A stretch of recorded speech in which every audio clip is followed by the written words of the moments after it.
Hello friends, जय माँ बगलाओं की जय दासी। देखिए, कल सुबह मतलब आज रात को 2:45 बजे से अमावस्या शुरू हो रही है। 2022 की पहली अमावस्या। दुश्मनों को पूरी तरह से कहते हैं ना, टुकड़े टुकड़े करने का। हम सिर्फ सुल्तान जी नहीं, जिसको सिर्फ सुल्तान जी ने अगर पैसे ऐसे को लेनी चाहिए, सिर्फ दुश्मनों को बराबर करने के लिए, क्योंकि हर कोई नहीं ले पाता है सुल्तान जी। जो भी सुनता है, क्योंकि उसका खर्चा ही कम से कम 1-1.5 लाख रुपए का है, क्योंकि सुल्तान जी उस तरह से एक्टिव होकर लोगों का काम करता है 72 घंटे में। लेकिन कितने लोगों को सिर्फ ऐसा चाहिए कि नहीं, सिर्फ हमको दुश्मन के लिए ही चाहिए। कितने लोग मुझे पूछते हैं माँ मारण क्रिया मैं नहीं करती हूँ। मारण क्रिया आप ये कहते हैं ना, शक्तियाँ करते हैं। आप शक्तियों से करवा ही ना जो करना है। दूसरी बात, कल की पार्टी की जो वीडियो 2-3 डाली है, जानबूझ के डाली है कुछ लोगों को जलाने के लिए, कि दिखाने के लिए। क्योंकि मैंने देखा है कि कुछ लोग कल जानबूझ के 31 था इसके लिए अभी नमक का काम कर रहे हैं, चेहरा बिगाड़ने के लिए। मेरे केशों के पीछे पड़ गई, तुम सबकी बैंड बज गई है। मेरे पीछे पड़ के अपनी मौत को दावत देना है क्या? मैंने क्या कहा, नमक का काम मैंने सीखा है, लेकिन उसका काट सिर्फ मुझे आता है। मुझे तुरंत काटना आता है, मुझे 2 मिनट भी नहीं लगता। काम देखो, बनाने में टाइम बहुत लगता है, बिगाड़ने में टाइम नहीं लगता। तो जो आप लोग इतनी मेहनत करके नमक का काम करोगे, मुझे बिगाड़ने में 2 मिनट नहीं लगेगा। और एक बात मैं खुद ही बोलती हूँ, मैं साक्षात कामाख्या हूँ। मैं किसी के लिए कभी बुरा सोचती नहीं हूँ, तो मेरे लिए बुरा सोच के कुछ फ़ायदा भी नहीं है। दूसरी बात, दुश्मनों के लिए तो कल घात का दिन है। आज रात को 2:30 बजे से जो अमावस्या शुरू होगी रात तक, उसके अंदर हम लोग जो काम करने वाले हैं, यहाँ होगा, कोलकाता में होगा, बैद्यनाथ धाम में होगा, सब जगह बहुत ज़बरदस्त। और इतना ज़बरदस्त होगा कि इस बार बैंड बजेगी, सबकी बहुत बजेगी। मेरा केशव तो देखो बहुत अच्छे से, मेरा पेट एकदम नीचे उतर चुका है। बस अभी मेरा केशव कभी भी आएगा। ये जो सबके दिल में ना, बहुत लोगों के दिल में गलतफहमी है, पता नहीं आएगा कि नहीं आएगा। आए नहीं आए, आप लोगों के पेट में दर्द नहीं होना चाहिए। वो मेरा बच्चा है, मैं देखूंगी। मैं अपने पूजे पाठ के काम से मतलब रखती हूँ। दूसरी बात, आएगा तो बहुत शान से औलाद किसकी है? वो विद्या देवी और प्रदीप धावारे की 2 मिलन होगा, एक जय भीम का और एक ब्राह्मण का। जय भीम और ब्राह्मण से हुई औलाद कितनी खतरनाक होगी।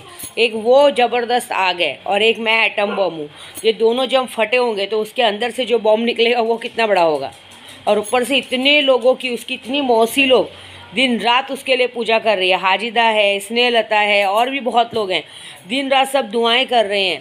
नेहा जैसे लोग जाके दरगाहों में चादर चढ़ा रहे हैं। तो आप सोचो, उसका कोई कुछ नहीं बिगाड़ सकता। वो अपने आप में ही एक शक्ति बन चुका है। मैंने देखा है, अगर वो कभी किसी की गलतियों को माफ़ नहीं करता। मैंने ये देखा है, अगर मेरी तरफ किसी ने आँख उठा के देखा है ना, या मेरे घर के ऊपर किसी ने बुरी नज़र मारा है, तो वो उसको घर से बाहर हटा देता है। अगर केशव के पप्पा पे किसी ने आँख उठा के देखा है ना, तो दोबारा उसको आने के लायक नहीं छोड़ता है। ऐसी बात है। तो चाहने तो वो बातें बाद में, मेरे को सब बातें बार बार नहीं करनी है। अभी काम की बात यह है कि अमावस्या रात से शुरू हो रही है। अगर किसी को सुल्तान जी नहीं चाहिए है ना, तो भी खब्बीस है ना, मोहम्मद खब्बीस, मैंने एक बार बहुत पहले बताया था, मोहम्मद खब्बीस ले लीजिए। मोहम्मद खब्बीस भी आपके दुश्मनों को, क्योंकि मोहम्मद खब्बीस में वो मंत्र यूज़ किया जाएगा जो दुश्मन का ज़र्रा मतलब उसके टुकड़े टुकड़े करते हैं। पहले उसके दिमाग के टुकड़े करेंगे, फिर उसके इज़्ज़त के टुकड़े करेंगे, मतलब उसकी इज़्ज़त का सत्यानाश होगा। फिर उसके कहते हैं ना, हर जगह मतलब इज़्ज़त मतलब हर जगह से नाम खराब होगा। उसके बाद उस पर हर तरह से बलाएँगे, उसको बीमारी से हर तरह से उसके टुकड़े टुकड़े करेंगे। मतलब वो इस दुश्मन कहीं का नहीं रहता। ये होता है मोहम्मद खब्बीस का काम।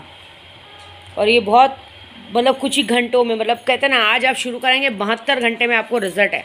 इसकी शक्ति लेने की ज़रूरत ही नहीं है। बस आप ये बोलिए, आपको जिस काम से काम करवाना है, बोलना है कि मुझे मोहम्मद खब्बीस का काम करवाना है, इस बंदे के नाम से करवाना है। उस बंदे के नाम से आपको प्रोसीजर पूरा करना पड़ेगा, और 72 घंटे में आपको रिजल्ट है। कितना? 72 घंटे में।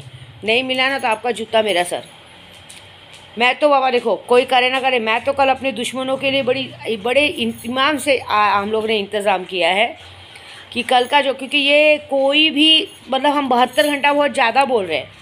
ये तो ऐसा है ना कि अभी जैसे अगर हम लोग ने सिर्फ 100 बार भी वो मंत्र पढ़ते तो कुछ ही घंटों में आदमी की हालत ख़राब हो जाती है। मजाक नहीं कर रही हूँ। ज़र्रा ज़र्रा उसको टूट जाता है, कट कट के। मतलब पहले दिमाग से वो बुद्धिहीन हो जाता है, उसका दिमाग नहीं चलता। नर्सरी झगड़ा करना, नर्सरी उल्टा बोलना, उसके बाद उसकी इज्जत जाने लगती है। हर कहीं से उसकी इज्जत का सत्यानाश हो जाता है। कुछ लोगों का किया आपने देखा है, उसकी इज्जत कहीं की नहीं रही है। और उसके बाद उसका हर तरह से मतलब बीमारी से हर अलावा मतलब हर तरह की मुसीबतों का पहाड़ उस पर टूट पड़ता है। उस इंसान को समझ में ही नहीं आता कि मैं इससे बाहर कैसे निकलूँ। और इसका कार्ड से विद्या देवी के पास है। मेरा मंत्र तो जानते हो, हम छुड़ाए तो छूटे, उस्ताद छुड़ाए तो छूटे, दूसरा छुड़ाए तो उखड़ पड़े। कल उन सबको सज़ा मिलने वाली है। काम तो हमने कल से ही चालू कर दिया।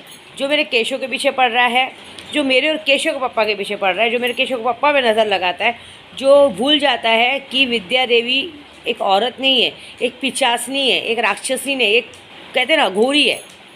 और केशव पापा ने एक अघोरी को भोगा है। आपने बड़े बड़े पुस्तकों में पढ़ा होगा कि अगर एक अघोरी को इंसान भोग लेता है तो आजीवन का करोड़पति इंसान बन जाता है।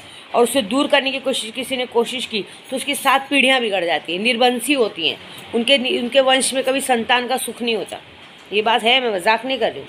ये जितने लोगों ने किया है उनकी आने वाली पीढ़ियों में कभी संतान होगी ही नहीं। ये लिख के लेना मेरा वादा है।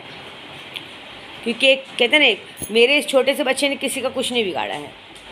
वो अपने लिए आ रहा है, उसका खर्चा विद्या देवी देखने वाली है, करने वाली मैं हूँ। तुम्हारे पेट में क्यों दुख रहा है? लेकिन तुम्हारे घर में भी तो बाड़ा है, तुम्हारे घर में भी तो बच्चे हैं। मज़ा देखो क्या होगा। देखो मैं झूठ नहीं बोलूँगी, मैं भले ही बात बोलती हूँ लेकिन किसी के बच्चों तक नहीं आती। क्यों? बच्चा क्या है मुझे पता है। 9 महीना एक औरत बच्चे को कोख में रखती है, तो 15 महीना रखी हूँ, तो मैं बच्चों पर कभी किसी के नहीं आऊँगी। लेकिन मैं छोड़ दूँगी, जिन्नात नहीं छोड़ेंगे, भगवान नहीं छोड़ेंगे। तुम जैसा करोगे वैसा भरोगे। तुम दूसरों के बच्चों पे नज़र रखेंगे ना, कहीं ऐसा नहीं हो कि तुम्हारी कोख सुनी हो जाए। भगवान तुम्हारे को रखे ही नहीं। वक्त आने पे ऐसा नहीं बोलूँगी आज कल परसों, एक वक्त आएगा जब तुमको पता चलेगा तुम्हारा बच्चा छीन चुका रहेगा और तुम्हें वो होएगा। समझ रहे हो? बहुत सारी चीज़ें ऐसी होंगी जो तुम सोच भी नहीं सकते। और विद्या देवी को कम में मत हाको। इतना बड़ा साम्राज्य बना के बैठी ना, बहुत सारी चीज़ें जुटा के रखी। जब मेरे ऊपर आएगा ना उसके बाद में बताऊँगी कि मैं क्या करूँगी। ऐसे भी कोई आ नहीं पाता है। मेरी शक्तियाँ मेरे दरवाजे पे खड़ी रहती हैं। मेरा जो सुल्तान जिन मेरे दरवाजे पे खड़ा रहता है। मेरे पास एकाक जिन नहीं, मेरे को जो पहचान सकता है वो पहचान सकता है। मेरे पास इतनी शक्तियाँ हैं ना कि मैं जिद है। देखो स्वामी समर्थ क्या कहते हैं, इंसान का विश्वास जीतता है। अगर इंसान को विश्वास है कि इस पत्थर में भगवान है तो है, वैसे ही मुझे विश्वास है कि मेरा केशव नॉर्मल होगा तो होगा। और देखना जीत मेरी ही होगी और बड़े डंके की चोट की जैसी होगी। मेरे गुरु थे, वो हमेशा कहते थे तेरी मुँह की लाली चमकेगी बेटा, और मेरे ही मुँह की लाली चमकेगी। ये मेरा वादा है। बाकी कल दुश्मनों की ठा। मैं इस 2022 की शुरुआती अमावस्या में वो हाल करूँगी कि आने वाले 2022 ख़त्म होते होते या तो वो ख़त्म हो चुके होंगे, या तो वो पागल हो चुके होंगे, या तो वो पूरी तरह से तबाह हो चुके होंगे। और जो उनके परिवार वाले जो भी उनका साथ देते हैं और जो भी इस अघोरी के पीछे पड़ा है, आजीवन उसके घर में, किसी के भी घर में 7 पीढ़ियों तक संतान सुख नहीं होगा। ये मेरा वादा है। बस ये वचन है मेरा, एक ब्राह्मण के मुँह से, एक ब्राह्मण की ज़बान से निकली हुई बात है। आप मुझे कम में मत हाका करो।